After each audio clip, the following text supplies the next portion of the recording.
श्रीलक्ष्मी श्रीमहालक्ष्मी क्षीरसागरकन्यका उत्तिष्ठ हरिसम्प्रीते भक्तानां भाग्यदायिनी।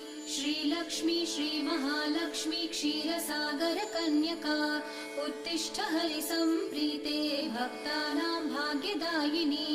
उत्तिष्ठोत्तिष्ठ श्रीलक्ष्मी विष्णुवक्षस्थलालये उत्तिष्ठ करुणापूर्णे लोकानां शुभदायिनी।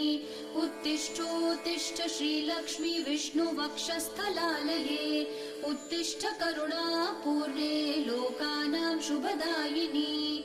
श्रीपद्ममध्यवसिते वरपद्मनेत्रे श्रीपद्महस्तचिरपूजितपद्मपादे श्रीपद्मजातजननी शुभपद्मवक्त्रे श्रीलक्ष्मी भक्तवरदे तव सुप्रभातम्।